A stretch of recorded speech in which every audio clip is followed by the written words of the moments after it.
right, so in this video, we are going to learn how to make a timer that runs in this side over here. So I'm going to leave my sprite right now as scratch, and I do want a backdrop. And when we do a timer, oops, I'm just going to use a random backdrop. When we use a timer, we're going to write our code in the backdrop or the stages code area. So I'm going to click over there, and now I know that I'm in the stages code because I can see the stage right here. Okay. So to make a code, we have to do a few things. We have to create a variable.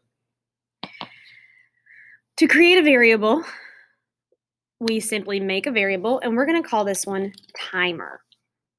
Just hit OK.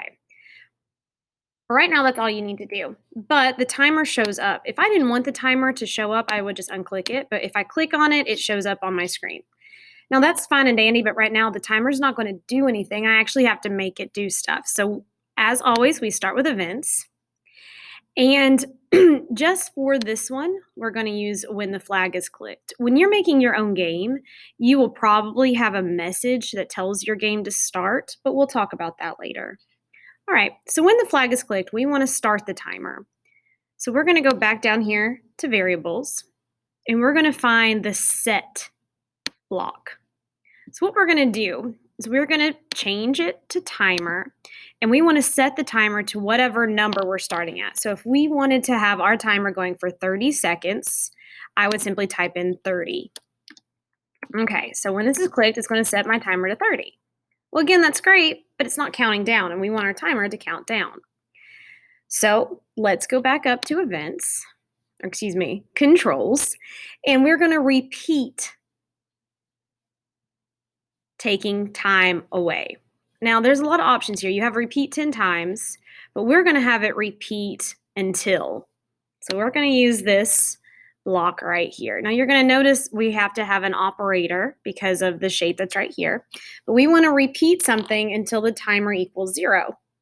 Well, to show repeat until timer equals 0, we go down here to operators. And we're going to find our equals option.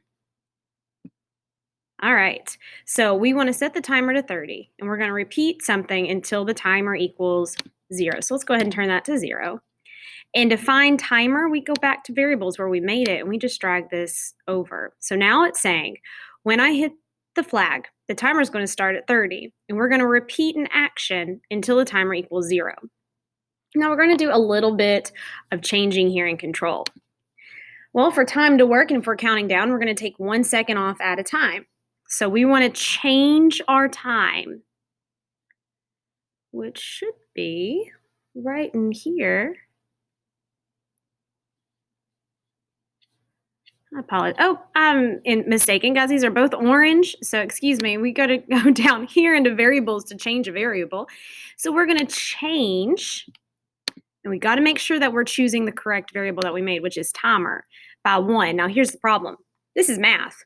If I'm changing it by +1, it's going to go up instead of down. So I need to make this a -1. So I'm saying that we're going to keep changing it by -1 until it equals 0.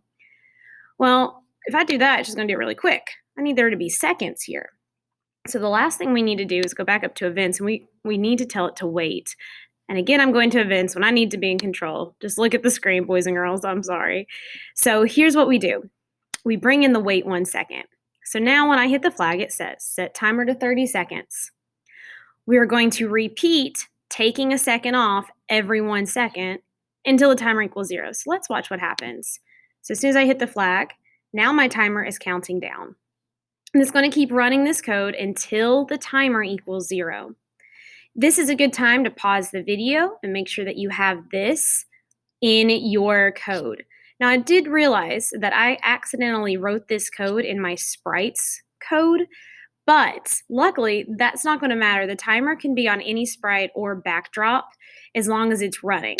So we do not really have to worry about where that one is.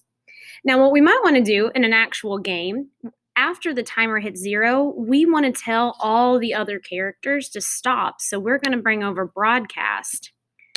And I'm going to turn this one into end game. Don't forget, you always need to label your messages and your variables. So again, what we've made here is when we click on the flag, the timer is going to start. It's going to take a second away every 1 second until it equals 0. And as soon as it equals 0, it's gonna tell the whole game that it's over.